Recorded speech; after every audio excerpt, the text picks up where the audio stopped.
আসসালামু আলাইকুম প্রিয় শিক্ষার্থীরা, অনার্স ভর্তি পরীক্ষায় 5 নম্বর কততে? আমাদের অনেকগুলো বছর পর আমাদের অনার্স ভর্তি পরীক্ষা হচ্ছে। সেই সময় সেই যে সিস্টেম ছিল প্রায় ওই একই সিস্টেম অনুসরণ করা হয়েছে 2025 সালে এসে। 2025 সাল এতগুলো বছর পর এসে ভর্তি পরীক্ষা হচ্ছে।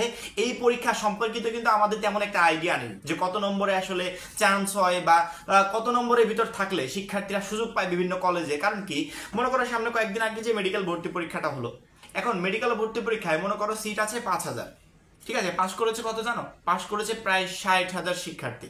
তাহলে এই 60,000 শিক্ষার্থীকে তো আর কর্তৃপক্ষ নিতে পারবে না। এদের ভিতর অনেক শিক্ষার্থী, প্রচুর পরিমাণ শিক্ষার্থী ওয়েটিং এ আছে। পরবর্তীতে কোনো সিট সংখ্যা যদি খালি হয় তাহলে তখন এই ওয়েটিং লিস্ট থেকে টেনে ওদেরকে নেওয়া হবে। সেক্ষেত্রে আমাদেরও এই অনার্স ভর্তি পরীক্ষার সিস্টেমটা একই। কেন?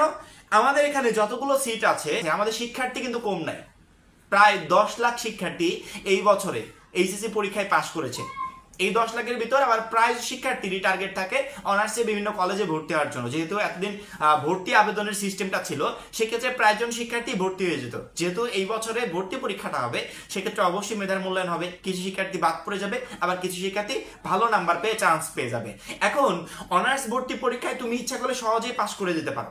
আচ্ছা, অনার্স ভর্তি পরীক্ষায় 5 নম্বর কত জানো তো? 35 নম্বরে পাস। আশা করি প্রত্যেকটা শিক্ষার্থী জানো। যারা জানো না তারা জেনে নাও যে আমরা 35 নম্বর যদি উঠাতে পারি তাহলে অনার্স ভর্তি পরীক্ষায় পাস করে যাব। এখন এই 35 নম্বর পাস কোথা থেকে? মানে আমাদের 100 নম্বরে একটা পরীক্ষা হবে, আবার আমাদের টোটাল নম্বর 200। এই 100 নম্বর থেকে 35 পেলে পাস, নাকি 200 নম্বরের ভিতর 35 পেলে পাস? এই বিষয়টা একটু ক্লিয়ার করি। আমাদের যে 100 নম্বরে এমসিকিউ পরীক্ষা হবে 100 নম্বরের ভিতর, এই 100 নম্বরের ভিতর তুমি 35 বা 35 প্লাস নাম্বার তুলতে পারলে তুমি পাস করে যাবে। অর্থাৎ তোমার পরবর্তী জিপি এর উপর যে 100, এই 100 এর ক্যালকুলেশন এখানে থাকবে না। এখানে শুধুমাত্র যে 100 পরীক্ষা দিবে সে 100 এর উপর থেকে 35 পেলে তুমি পাস করে যাবে। কিন্তু পাস করার মানে এই নয় যে আমি পাস করলেই অনার্সে ভালো একটা কলেজ পেয়ে গেলাম, না, একদমই না। পাস তো অনেক রকমই হয়। পরীক্ষাতে 33 পেয়েও পাস, আবার পরীক্ষাতে 80 পেলেও ওটাকে পাস বলে। কিন্তু 80 পেলে ওইটাকে কেমন পাস বলে, আর 33 পেলে ওইটাকে কেমন পাস বলে? আশা করি এতগুলো বছর যাবত কয়েকটা ভর্তি পরীক্ষায় তোমরা বারবার করে অংশগ্রহণ করেছো, তোমাদের এই বিষয়টা ক্লিয়ার আছে যে আমি ভালো নাম্বার পেয়ে পাস করলাম আর খারাপ নাম্বার পেয়ে পাস করলাম। আমাদের সারা বাংলাদেশে যে টোটাল কলেজগুলো আছে, যখন পরীক্ষা সিস্টেম ছিল না, শুধুমাত্র ভর্তি সিস্টেম ছিল, তখনও প্রচুর পরিমাণ শিক্ষার্থী এই কলেজগুলোর জন্য যুদ্ধ করত। কেন জানো? বাংলাদেশের টপ র্যাঙ্কিং কিছু কলেজ আছে, যেই কলেজগুলোতে মানে প্রচুর পরিমাণে রেজাল্ট ভালো হয়, যে কলেজগুলোতে পড়াশোনা করার জন্য শিক্ষার্থীরা, সারা বাংলাদেশের শিক্ষার্থীরা হুমড়ি খেয়ে পড়ে। এখন তুমি কি সেই সমস্ত কলেজগুলোতে পড়াশোনা করতে চাও, নাকি একেবারে নিম্নমানের যে কলেজগুলোতে সেইগুলোতে তুমি পড়াশোনা করতে চাও? যদি নিম্নমানের কলেজগুলোতে পড়াশোনা করতে চাও, সেক্ষেত্রে আমার মনে হয় না যে আহামরি তোমার কষ্ট করার প্রয়োজন আছে। শুধুমাত্র 5 নাম্বারটা উঠালেই হবে। তুমি যদি ভালো মানের কোনো কলেজে পড়াশোনা করতে চাও, যে বাংলাদেশের টপ র্যাঙ্কিং যে কলেজগুলো আছে, টপ 10 কলেজ বা টপ 20 কলেজ, এই সমস্ত কলেজগুলোতে যদি পড়াশোনা করতে চাও, সেক্ষেত্রে অবশ্যই শুধুমাত্র পাস করলেই হবে না, ভালো নাম্বার পেয়ে পাস করতে হবে। যেমন ধরো 35-এ পাস। এখানে ওই যে বললাম না, মেডিকেল ভর্তি পরীক্ষার মতো সিট আছে 5,000, কিন্তু পাস করেছে কত? 60,000 প্লাস শিক্ষার্থী। সবাইকে কি কর্তৃপক্ষ নিতে পারবে? নিতে পারবে না। সেক্ষেত্রে অনার্স ভর্তি পরীক্ষার সিস্টেমটা ওই একই, যে সিট থাকবে এত পরিমাণ এবং ভালো কলেজ থাকবে অল্প কিছু সংখ্যক, কিন্তু পাস করবে লক্ষ লক্ষ শিক্ষার্থী। এখন সবাইকে তো সুযোগ দেওয়াই হবে। একজনকে বাংলাদেশের টপ র্যাঙ্কিং 5 কলেজের ভিতর এক কলেজে দিয়ে দিল, আরেকজনকে সব থেকে নিম্নমানের যে কলেজে প্রতি বছর হিউজ পরিমাণ শিক্ষার্থী খারাপ রেজাল্ট করে, যে কলেজের ব্যাকগ্রাউন্ড ভালো না, সেই কলেজে তোমাকে নিয়ে গিয়ে দিয়ে দিল। তুমি তো এখানে পড়াশোনা করতে পারবে না, তোমাকে আবার পরবর্তী বছর হয় ট্রাই করতে হবে, নয়তো কষ্ট করে আবার ওই কলেজেই পড়াশোনাটা করতে হবে। সেক্ষেত্রে তোমাদের এই বিষয়গুলো বোঝার দরকার আছে যে আমি যখন অনার্স ভর্তি পরীক্ষার আবেদনটা করছি, আমার তো একটা কলেজ তো আছে, আমি অমুক কলেজটাকে সিলেক্ট করে দিচ্ছি। আমাদের সিলেকশনের এখানে মূল্য থাকবে যে আমি প্রথম পর্যায়ে একটা কলেজ দিলাম বা পরবর্তী পর্যায়ে আমি 5টা কলেজ দিলাম। আমি যে কলেজগুলো দিলাম সেই কলেজে চান্স পেতে হলে অবশ্যই আমাকে ভালো নাম্বার পেয়ে চান্স পেতে হবে। কারণ কি, ওই কলেজে মনে করো ভালো মানের একটা কলেজে তুমি চয়েস দিয়েছো, এখন সেখানের সিট সংখ্যা মনে করো 500টা সিট সংখ্যা আছে। এখন ওই কলেজে তুমি সহ 5,000 শিক্ষার্থী, বা ওই কলেজে তুমি সহ 1,000 শিক্ষার্থী আবেদন করেছে।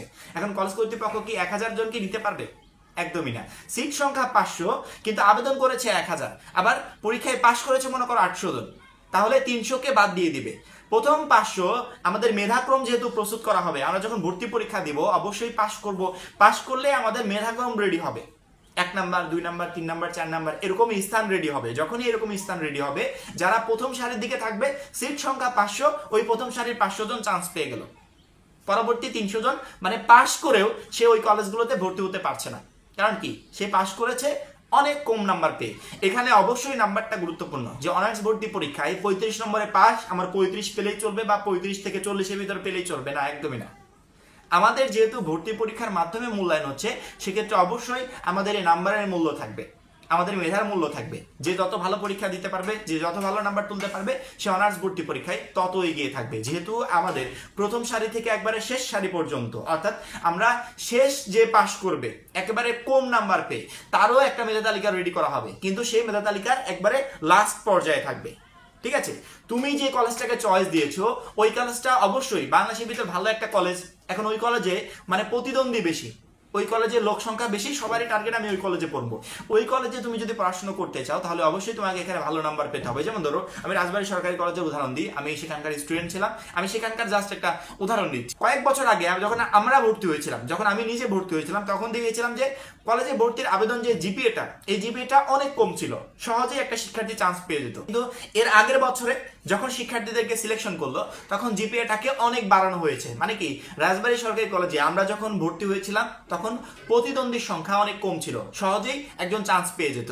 কিন্তু পরবর্তী বছরগুলোতে যে সমস্ত শিক্ষার্থীরা ভর্তি হয়েছে তাদের ক্ষেত্রে প্রতিদ্বন্দ্বীর সংখ্যা অনেক বেশি, সহজে একজন শিক্ষার্থী চান্স পেত না। এই জন্য এই বিষয়গুলো আমার মনে হয় মাথায় রাখা উচিত যে আমি 35 নম্বর পেলে পাস তো করব, কিন্তু চান্স পাবো কি?